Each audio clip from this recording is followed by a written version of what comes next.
Ternyata sudah terungkap rahasia ajaran Syekh Siti Jenar. Mau tahu selama ini, syahadat umumnya hanya dipahami sebagai bentuk mengucapkan kata asyhadu an la ilaha illallah wa asyhadu anna Muhammad al-Rasul Allah. Dan karena hanya pengucapan, wajar jika tidak memiliki pengaruh apa-apa terhadap mental manusia. Siapapun dapat mengucapkannya, walau kebanyakan tidak memahaminya. Padahal makna sesungguhnya bahwa syahadat adalah kesaksian, bukan pengucapan kalimat yang menyatakan bahwa ia telah bersaksi. Ketika kita mengucapkan kata Allah, maka kata ini harus hadir dan lahir dari keyakinan yang mendalam. Pada saat pengucapan, kita harus yakin bahwa Allah ada pada diri nabinya, dan bahwa setiap diri kita mampu membawa peran nabi tersebut. Dalam marifat, nabi dan kenabian sebagai suatu hal yang selalu hidup. Dan ketika persen nabi terakhir diberi label Muhammad, maka ia adalah langsung dari nur dan ruh Muhammad, dan menyandang nama spiritual sebagai Ahmad. Dan ketika kata Ahmad disebutkan, Nabi Muhammad sering mengemukakan bahwa anak Ahmad bila mim, aku adalah Ahmad yang tanpa mim, yakni Ahad. Ketika suku bangsa Zahir Arab disebutkan, beliau sering mengemukakan anak Arabun bila ain, aku adalah Arab tanpa ain, yakni Rab. Inilah kesaksian itu, atau syahadat. Kalau kita membayangkan Nabi secara fisikal maka kita akan menghayalkan tentang Nabi. Nah, pada saat Allah kita rasakan hadir atau bersemayam dalam diri Nabi yang berada di kedalaman lubuk hati kita, maka terlepaslah ucapan Muhammad al-Rasul Allah sebagai kesaksian. Lalu kesaksian ini kita lepaskan ke dalam zat Allah. Sehingga kemudian tercipta apa yang disebut sebagai tunggal ing Allah hia keng amuji hia keng pimuji, kemanunggalan dengan Allah sehingga baik yang memuji dan yang dipuji tidak dapat dipisahkan. Pada konteks syahadat yang seperti itulah kemudian lahir ajaran tentang wirid sasahidan dari Syekh Siti Jenar, dalam bentuk pengucapan hati sebagai berikut, Solihin. 2004, 182-183. Artinya, aku bersaksi di hadapan zatku sendiri sesungguhnya tiada Tuhan selain aku bersaksi sesungguhnya Muhammad itu utusanku sesungguhnya yang disebut Allah itu badanku Rasul itu rasaku Muhammad itu cahayaku akulah yang hidup tidak terkena kematian akulah yang senantiasa ingat tanpa tersentuh lupa akulah yang kekal tanpa terkena perubahan di segala keadaan akulah yang selalu mengawasi dan tidak ada sesuatu pun yang luput dari pengawasanku akulah yang maha kuasa, yang bijaksana, tiada kekurangan dalam pengertian biar sempurna terang benderang tidak terasa apa-apa tidak kelihatan apa-apa hanya aku yang meliputi seluruh alam dengan kodratku. Sebagaimana telah dikemukakan, bahwa kesaksian tersebut diperoleh berdasarkan lelaku. Maka setelah lahirnya kesaksian tersebut juga harus disertai dengan lelaku pula. Yaitu diikuti dengan semedi atau zikir rasa sehingga kemudian dapat mengalami mati dalam hidup dan hidup dalam mati. Zikir seperti ini dilakukan dengan mengheningkan diri dan mengheningkan cipta serta karsa sehingga kembali tercipta kesatuan hati, pikiran dan rasa hidup. Hal ini dilakukan dengan menyatukan panca indera, memejamkan mata dan mengarahkannya ke pucuk hidung, pucuk ingrana, sambil menyatukan denyut jantung. Harus diatur pula pernapasan yang masuk dan keluar jangan sampai tumpang tindih. Biasanya praktik sasahidan ini akan berujung pada bercampurnya rasa hati dan hilangnya segenap perasaan. Kalau sudah mencapai kondisi ini, maka harus diturunkan ke dalam jiwa dan menyebar ke seluruh sel-sel dan syaraf tubuh. Sehingga akan tercapailah ketiadaan rasa apapun dan akan memunculkan sikap kewaskitaan, eling lan waspada. Dengan demikian wajar jika pada kesimpulannya tentang makna syahadat, Syekh Siti Jenar memberikan makna syahadat sebagai etos gerak, etos kerja yang positif, progresif, dan aktif. Syekh Siti Jenar mengemukakan bahwa syahadat tauhid dan syahadat Rasul mengandung makna jatuhnya rasa, menjadi etos, kesejatian rasa, unsur motorik, bertemunya rasa, ide aktif dan kreatif, hasil karya yang maujud serta dampak terhadap kesejatian kehidupan, Solihin. 2004, 187. Itulah makna syahadat yang sesungguhnya dari sang insan kamil. Hakikat rukun Islam menurut Syekh Siti Jenar 2. Salat peliharalah salatmu dan salat wusta. Berdirilah untuk Allah, dalam salat, yang khusyuk, Ki Esal. Baqarah 2, 238.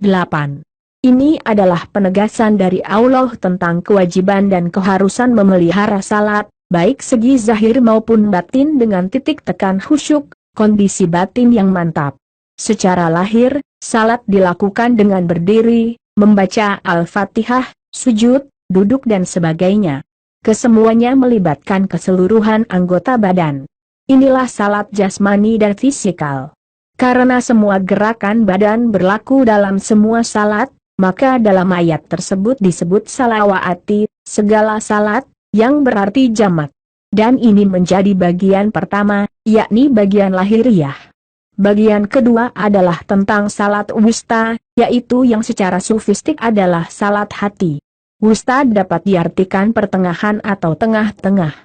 Karena hati terletak di tengah, yakni di tengah diri, maka dikatakan salat wusta sebagai salat hati. Tujuan salat ini adalah untuk mendapatkan kedamaian dan ketentraman hati. Hati terletak di tengah-tengah, antara kiri dan kanan, antara depan dan belakang, atas dan bawah, serta antara baik dan jahat. Hati menjadi titik tengah, poin pertimbangan. Hati juga diibaratkan berada di antara dua jari Allah, di mana Allah membolak-balikannya kemana saja yang Ia kehendaki. Maksud dari dua jari Allah adalah dua sifat Allah, yaitu sifat yang menghukum dan mengasap dengan sifat yang indah, yang kasih sayang, dan yang lemah lembut. Solat dan ibadah yang sebenarnya adalah solat serta ibadahnya hati, kondisi khusyuk menghadapi kehidupan. Bila hati lalai dan tidak khusyuk, maka jasmaniahnya akan berantakan. Sehingga kalau ini terjadi, kedamaian yang didambakan akan hancur pula. Apalagi salat jasmani hanya bisa dicapai dengan hati yang khusyuk. Kalau hati tidak khusyuk, serta tidak dapat konsentrasi pada arah yang dituju dari salat, maka hal itu tidak bisa disebut salat. Juga tidak akan dapat dipahami apa yang diucapkan, dan tentu apapun yang dilakukan dengan bacaan dan gerakannya tidak akan bisa mengantarkan sampai kepada Allah. Urgensi kekhusyukan ini berhubungan dengan inti salat sebagai doa. Doa atau munajat, bukan sekedar permintaan hamba kepada Allah, akan tetapi berarti juga sebagai arena pertemuan. Dan tempat pertemuan itu adalah di dalam hati. Maka jika hati tertutup di dalam salat, tidak peduli akan makna salat rohani, salat yang dilakukan tersebut tidak akan memberikan manfaat apapun. Sebab semua yang dilakukan jasmaninya sangat tergantung kepada hati sebagai zat untuk badan. Ingatlah bahwa dalam tubuh itu ada sekeping daging, apabila daging itu baik, baiklah seluruh tubuh itu. Dan apabila ia rusak, rusak pula lah semua tubuh itu. Daging itu adalah hati. Sabda Rasulullah, kekhusyukan hati akan membawa salat yang menghasilkan kesehatan hati. Salat khusyuk akan menjadi obat bagi hati yang rusak dan jahat serta berpenyakit. Maka salat yang baik haruslah dengan hati yang sehat dan baik pula, bukan dengan hati yang rusak, yakni hati yang tidak dapat hadir kepada Allah. Jika salat dari sisi jasmaniah fisik memiliki keterbatasan dalam semua hal, baik tempat, waktu, kesucian badan, pakaian, DSB, maka salat dari segi rohaniah tidak terbatas dan tidak dilaksanakan pada waktu-waktu tertentu.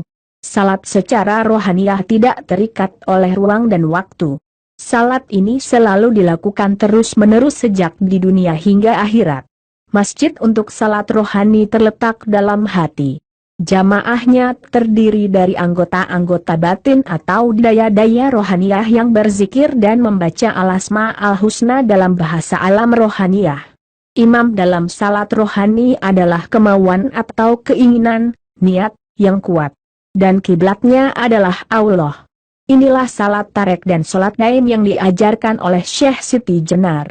Salat yang demikian itu hanya dapat dilakukan oleh hati yang ikhlas, hati yang tidak tidur, dan hati yang tidak mati.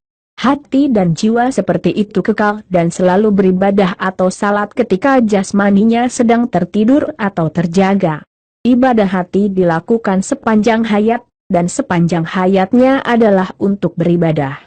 Inilah ibadah orang yang sudah mencapai marifatullah, tempat penyucian tertinggi. Di tempat itu, ia ada tanpa dirinya. Karena dirinya telah fana, telah hilang lenyap. Ingatannya yang teguh dan suci tercurah hanya kepada Allah. Namun tentu saja ini berlaku setelah semua salat-salat fardu dan nawafil dilaksanakan secara konsisten. Jadi, tempat suci tersebut baru bisa dijangkau setelah semua salat syariat itu sempurna, lalu masuk ke dalam salat tarikat dan marifat. Maka tidak bisa diartikan bahwa jika sudah berada di tingkatan ini, lalu tidak lagi melakukan salat sama sekali. Bahkan sering dalam salat itulah mereka mengalami fana dalam munajatnya sehingga ibadah yang dilakukannya itu menyita banyak waktu. Hanya saja bentuk salat dalam arti gerakan dan bacaan tertentu sudah tidak mengikat lagi. Salat ditegakkan atas kemerdekaan rohani dalam menempuh laku menuju Allah. Pada tingkatan ini tidak ada lagi bacaan di mulut. Tidak ada lagi gerakan berdiri, ruku, sujud, dan sebagainya. Dia telah berbincang dengan Allah sebagaimana firman-Nya, hanya Engkau yang kami sembah, dan hanya Engkaulah kami memohon pertolongan. Qs Al-Fatihah _1. 5.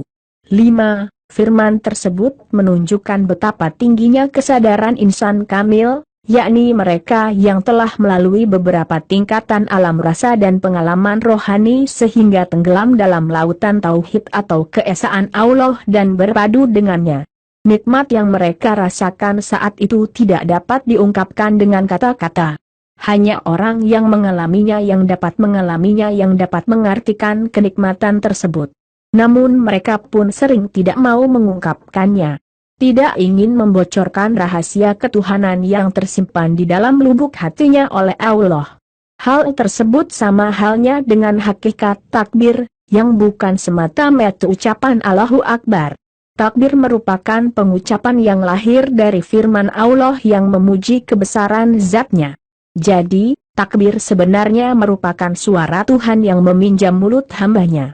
Bukan hasil dari dorongan emosional. Karenanya, takbir sejati adalah menyatakan kebesaran Allah dari hafal Allah sendiri. Takbir sejati merupakan penghayatan diri terhadap sifat Allah. Dan takbir sejati adalah penyebutan namanya yang lahir dari kehendaknya semata. Dengan takbir yang demikian itu maka yang lain menjadi sangat kecil, dan menjadi tidak ada. Yang ada hanya Allah. Kemanapun kita menghadap yang ada hanya wajah Allah. Maka setelah berpadu ibadah lahir dan batin secara harmonis, sempurnalah ibadah seseorang. Hati dan ruh seperti tergambar itu membawanya masuk ke hadirat Allah.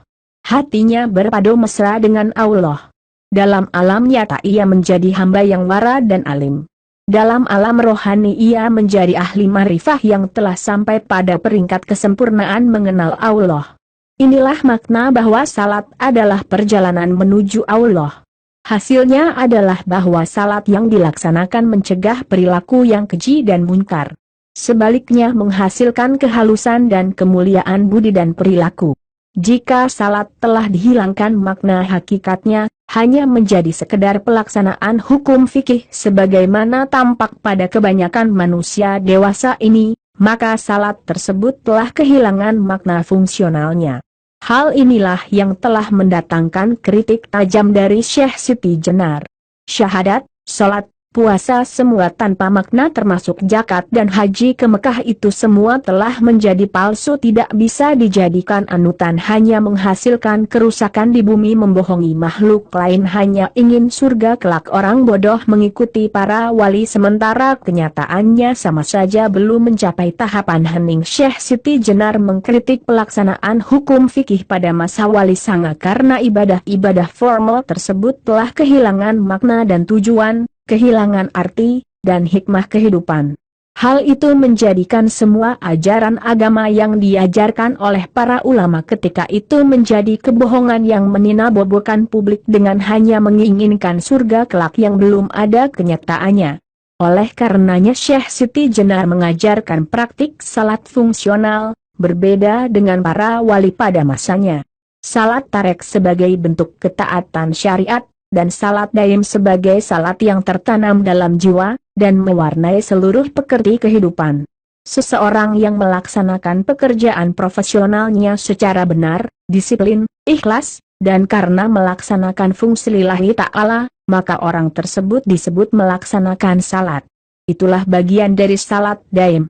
Namun ternyata, ajaran salat fungsional tersebut tidak hanya menjadi milik Syekh Siti Jenar. Di dalam Sulukul Jilid bait 12-13, sebuah naskah yang ditulis pada awal abad ke-17, yang disebut-sebut sebagai warisan ajaran Sunan Bonang, menyebutkan ajaran salat sebagai berikut. Unggulnya diri itu mengetahui hakikat salat, sembah dan pujian. Salat yang sebenarnya bukan mengerjakan salat isya dan maghrib. Itu namanya sembahyang. Apabila itu disebut salat, maka hanyalah hiasan dari salat daim.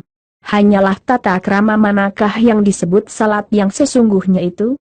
Janganlah menyembah jikalau tidak mengetahui siapa yang disembah. Akibatnya dikalahkan oleh martabat hidupmu. Jika di dunia ini engkau tidak mengetahui siapa yang disembah, maka engkau seperti menyumpit burung. Pelurunya hanya disebarkan, tapi burungnya tak ada yang terkena tembakan. Akibatnya cuma menyembah ketiadaan, suatu sesembahan yang sia-sia. Maka jelaslah bahwa salat 5 waktu yang hanya dilakukan berdasarkan ukuran formalitas, hanya sebentuk tata krama, aturan keberagamaan. Sementara salat daim yang merupakan salat yang sebenarnya, yakni kesadaran total akan kehadiran dan keberadaan Yang Maha Agung di dalam dirinya, dan dia merasakan dirinya sirna.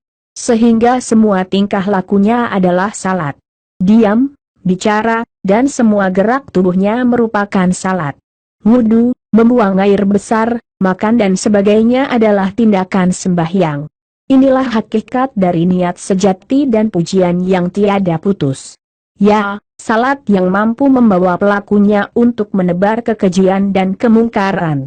Mampu menghadirkan rahmatan lil alamin. Ketauhidan Syekh Siti Jenar 9 sesungguhnya lah, lapal Allah yaitu kesaksian akan Allah, yang tanpa rupa dan tiada tampak, membingungkan orang, karena diragukan kebenarannya. Dia tidak mengetahui akan diri pribadinya yang sejati, sehingga ia menjadi bingung. Sesungguhnya nama Allah itu untuk menyebut wakilnya, diucapkan untuk menyatakan yang dipuja dan menyatakan suatu janji. Nama itu ditumbuhkan menjadi kalimat yang diucapkan, Muhammad Rasulullah. Padahal sifat kafir berwatak jisim, yang akan membusuk, hancur lebur bercampur tanah, lain jika kita sejiwa dengan zat yang maha luhur. Ia gagah berani, naha sakti dalam syarak, menjelajahi alam semesta. Dia itu pangeran saya, yang menguasai dan memerintah saya, yang bersifat wahdaniyah, artinya menyatukan diri dengan ciptaannya. Ia dapat abadi mengembara melebihi peluru atau anak sumpitan, bukan budi bukan nyawa, bukan hidup tanpa asal dari manapun, bukan pula kehendak tanpa tujuan, dia itu yang bersatu padu menjadi wujud saya. Tiada susah payah, kodrat dan kehendaknya, pergi kemana saja tiada haus, tiada lelah tanpa penderitaan dan tiada lapar. Kekuasaannya dan kemampuannya tiada kenal rintangan, sehingga pikiran keras dari keinginan luluh tiada berdaya.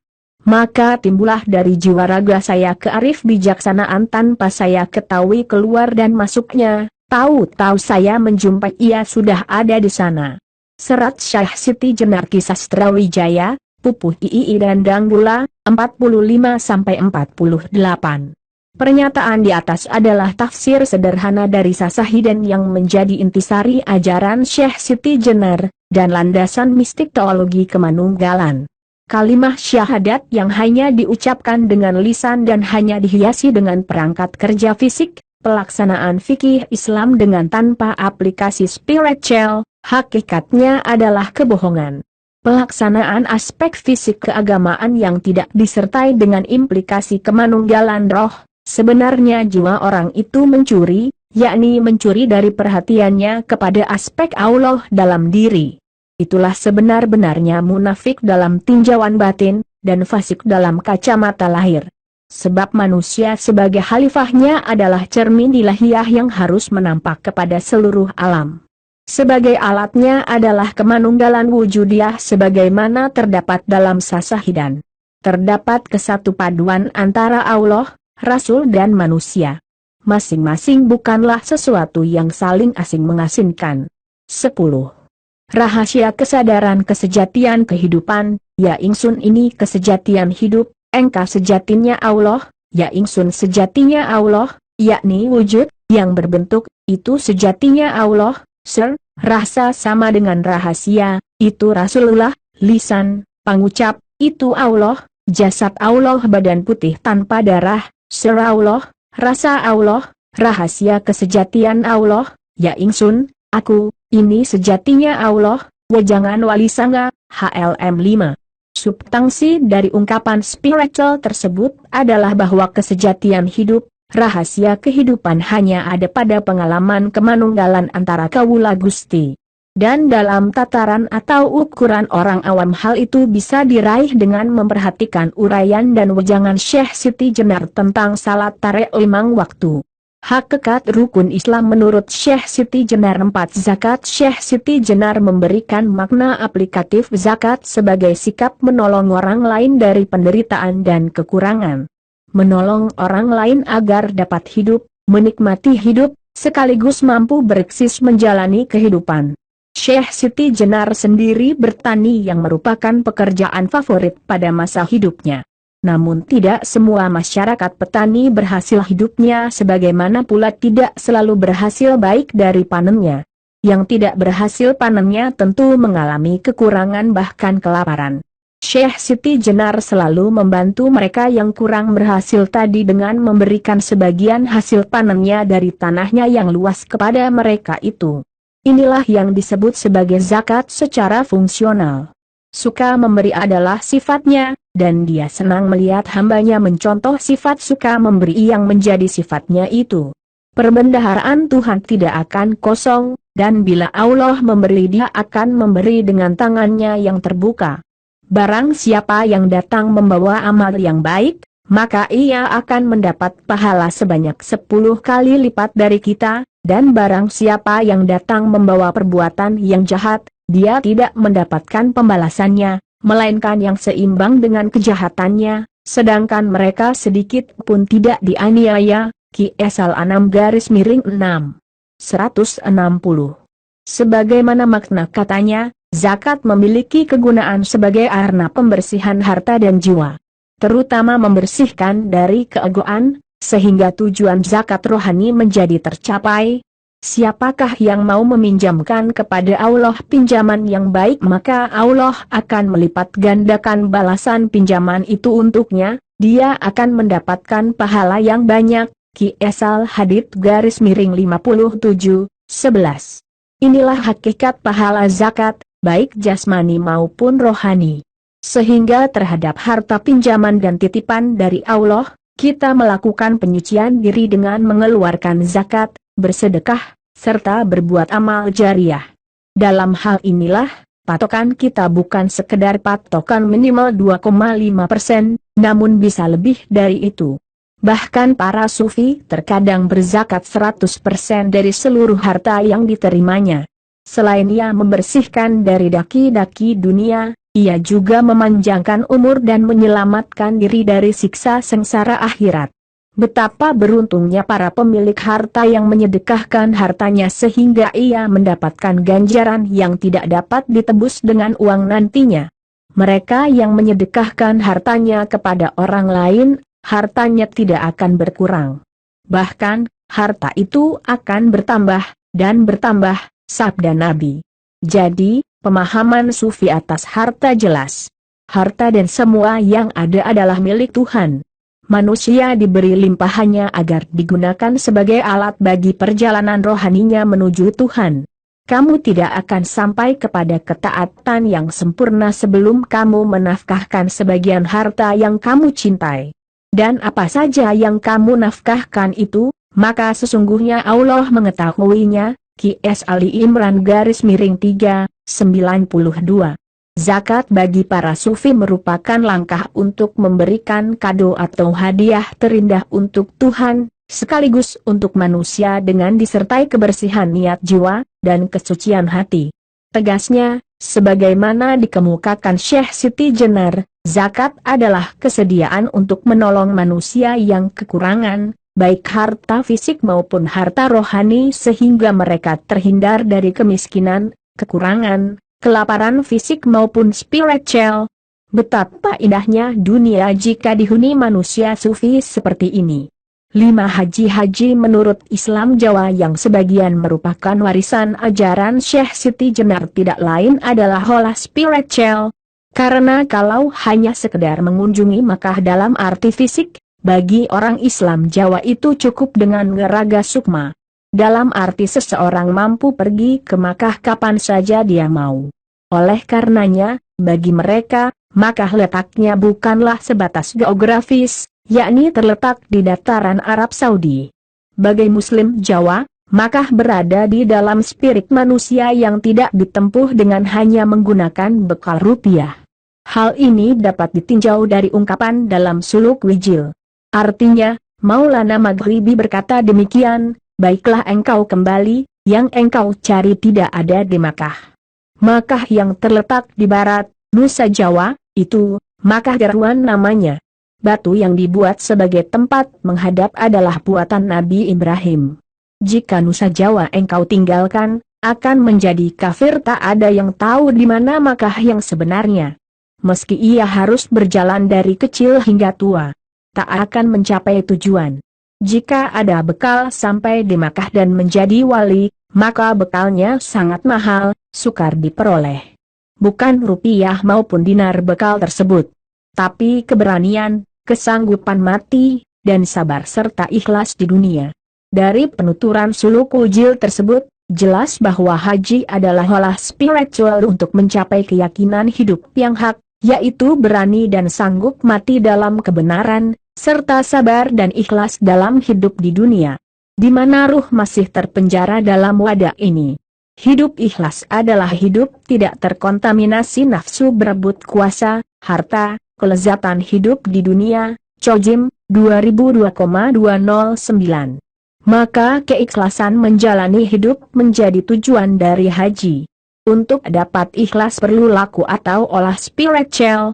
Untuk mampu memperoleh laku yang benar, juga diperlukan keberanian dan kesanggupan memilih jalan yang diyakini benar.